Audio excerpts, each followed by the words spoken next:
17th of October, 1861, a squatting party led by a man named Horatio Wills is camped on Gayiri land in central Queensland, setting up what will become Cullin-la-Ringo station. Through the day, Gayiri people pass through the camp in small numbers, the way they had for days already, until by mid-afternoon there are at least 50 of them gathered nearby. Then, without warning, they attack, using traditional clubs called nulla-nullas.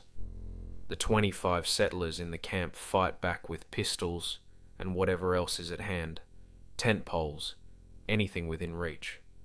By the time it's over, 19 of them are dead, men, women, and children among them, including Horatio Wills himself. It remains to this day the single largest killing of European settlers by Aboriginal people anywhere in Australian colonial history. It is also, almost certainly, a case of mistaken identity, a brutal reprisal aimed at someone other than the people who actually died that afternoon, and the killing that followed it, over the weeks and months afterward, dwarfed it many times over. Welcome to Truth Be Told, Stories from Black Australia. This podcast is recorded on Wadjuk Nyungar country, and we acknowledge the Wadjuk Nyungar people as the traditional custodians of the land this show is made on. We pay our respects to their elders, past and present. We extend that respect to all the traditional custodians across the lands from where you are listening from, and to all First Nations peoples listening. Today we're talking about the Cullin-la-Ringo Massacre, the reprisal campaign that followed it, and the strange, genuinely uncomfortable legacy of the one survivor whose name you might actually recognize, even if you've never heard of this massacre at all. Quick note before we keep going.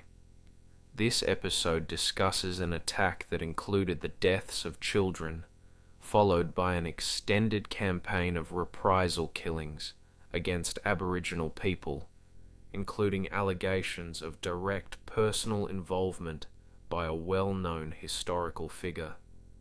Take care of yourself while you listen. If anything in this brings something up for you, 13 Yarn is a crisis line run entirely by Aboriginal and Torres Strait Islander people any hour of the day or night on 13 92 76. Alright, let's go back to what was actually happening on that stretch of Queensland land in the weeks before the attack. The land around Springshaw and Capella, roughly 15,000 square kilometres of it, was Gayiri country, also recorded as Gayiri in central Queensland, country with its own deep, long-established relationship to the waterholes, hunting grounds, and seasonal food sources that squatters were now arriving to claim as their own. By 1861, squatters were pushing into the district fast, taking up huge pastoral runs with little regard for who already lived there, in exactly the same pattern of rapid, unregulated land grabbing we've already seen play out on the Upper Dawson River, with the Yemen just a few hundred kilometres away and only a few years earlier. Just over a week before the attack on Wills's party, native police troopers under a second Lieutenant Patrick, working alongside a neighbouring squatter named Jesse Gregson from nearby Rainworth station, had shot members of the local Gayiri community over an accusation that they'd stolen sheep. The accusation turned out to be false. The missing sheep were found later, grazing exactly where they were supposed to be. By then it didn't matter. Gayiri men were already dead, killed over livestock that had never actually gone missing in the first place. Horatio Wills had only just arrived in the district himself, leading a squatting party up from Victoria to establish Cullin-la-Ringo as a new cattle run. By most historical accounts, Wills bore a strong physical resemblance to Gregson, the man actually responsible for ordering the killings at Rainworth. The most widely accepted explanation for what happened next is that the Gayiri, organizing a response to Gregson's violence, ended up targeting Wills's new, unfamiliar camp instead, killing a man who had nothing directly to do with the violence that provoked the attack in the first place. On the day itself, a survivor named John Moore later described Aboriginal people passing through the camp steadily all day, building up in number until there were at least 50 gathered nearby, before the attack began without any warning that the defenders could point to afterward.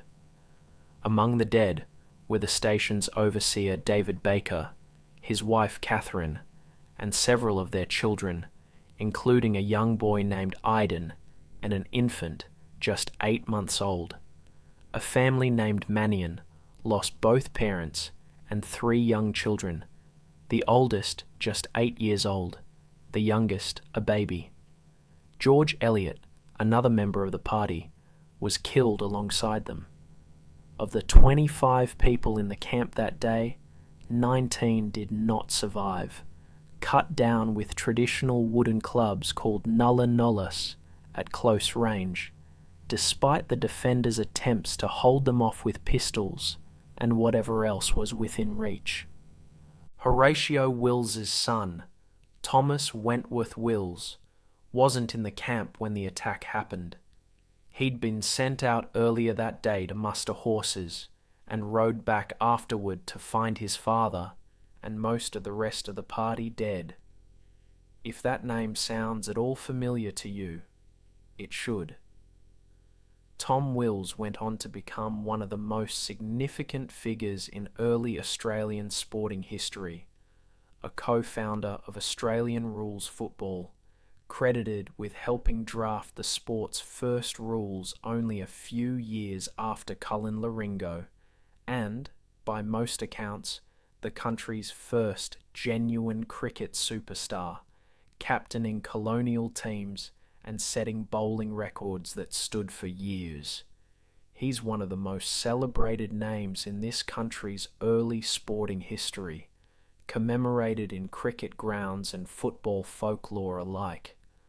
Almost none of that commemoration mentions what happened to his family, or what he reportedly did afterward. In the immediate aftermath, Wills organised and led his own reprisal expeditions against the Gayiri, working alongside native police detachments and other settler volunteers. Exactly how directly involved he was remained murky for well over a century, mostly left out of the celebratory sporting biographies written about him across the 20th century. In 2021, a Melbourne-based researcher named Gary Fearon uncovered an 1895 Chicago Tribune article written under a pseudonym in which the author claimed to be quoting Wills directly, describing killing an Aboriginal man who'd stolen his cricket jacket during the original attack, and saying, in the quoted words, that he couldn't tell all that had happened, but knew they'd killed all in sight. When Australian historians examined that article closely, they found it riddled with fabricated detail, including a claim that Wills had returned home to find his mother's and sister's heads displayed on sticks outside the family house, something that simply couldn't have happened, since none of the Wills women had ever travelled to Queensland at all, and there were no permanent houses of that kind on the property to begin with.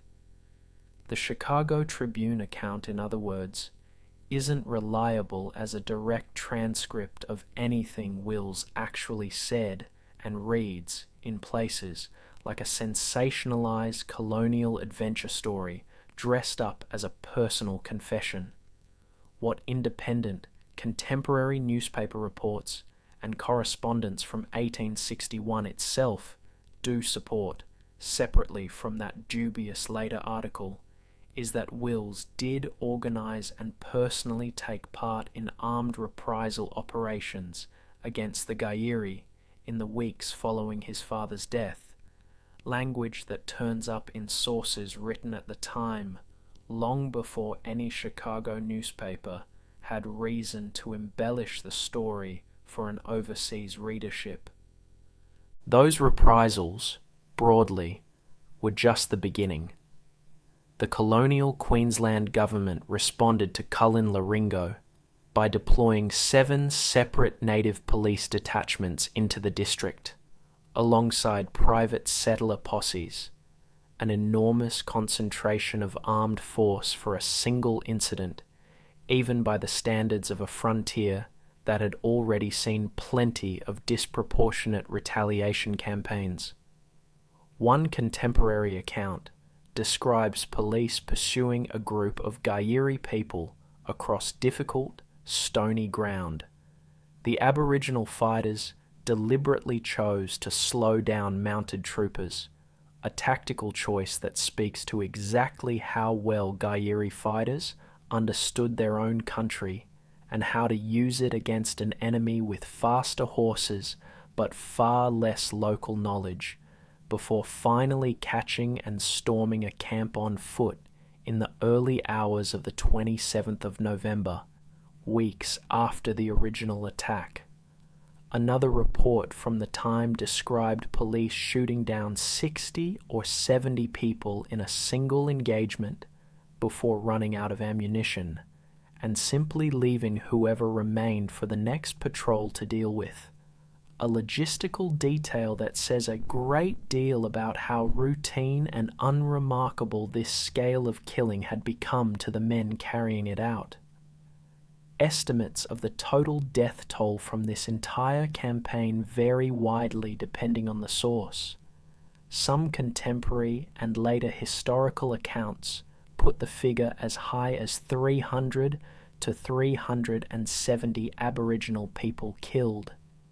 The most recent, carefully sourced assessment from the University of Newcastle's Colonial Frontier Massacres research team puts a more conservative confirmed figure at around 90, while acknowledging, as that team always does, that the true number was almost certainly higher than what survives in any single documented source.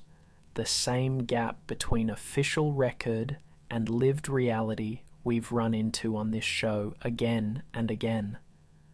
Tom Wills's own story afterward is where this episode gets genuinely difficult to file neatly into one category. 5 years after Cullin-la-Ringo, in 1866, Wills became the coach of a touring Aboriginal cricket team from Western Victoria, a side that, 2 years later, became the first Australian cricket team of any kind to tour England, predating the famous white test teams of later decades by years. Historians and biographers have long pointed to that coaching role, and to Wills's own early childhood spent largely among Djab Wurrung people in the Grampians, where he grew up as effectively the only white child in an Aboriginal community before being sent away to boarding school in England, as evidence he held no broad animosity toward Aboriginal people generally. It's a real, documented part of his life, the same man who took an Aboriginal cricket team across the world and coached them to genuine success on English soil. It sits, undeniably, right alongside credible evidence that he organised armed reprisal operations against a different Aboriginal nation only 5 years earlier, after his father's death. Both things appear to be true about the same man, and most popular retellings of Wills's life, the ones that show up in football and cricket histories, simply leave the second half out entirely, preferring the simpler story of an unlikely cross-cultural sporting pioneer. Wills died by suicide in 1880 at 44 years old, struggling for years beforehand with alcohol and what would likely be recognized today as serious, untreated trauma. Most biographers since have focused heavily on what he might have witnessed as trauma, the massacre of his own father and most of his travelling party, rather than on what he may have personally done in response to it. Today, a sign at the entrance to the Cullin-la-Ringo historic site, erected in 2009, describes the massacre of the 19 settlers in plain, specific detail, naming the dead and counting them precisely: 10 men, 2 women, 7 children. It doesn't name the Gayiri people anywhere on it, and it offers no context whatsoever about what had happened at Rainworth station the week before, or about the months of killing that followed in reprisal. Researchers who've studied frontier memorials across the country have pointed to this exact sign as a clear example of a much wider pattern we've already noticed more than once on this show. Settler deaths recorded in specific, sympathetic, carefully counted detail, while the Aboriginal nation involved isn't even named, let alone given a death toll, a memorial, or any explanation for what drove them to act in the first place. The Gayiri are still here, despite a level of violence in 1861 severe enough that some later academic accounts assumed no descendants could possibly remain to be found, an extinction assumption we've already run into more than once on this show, in Tasmania and on the Upper Dawson River alike.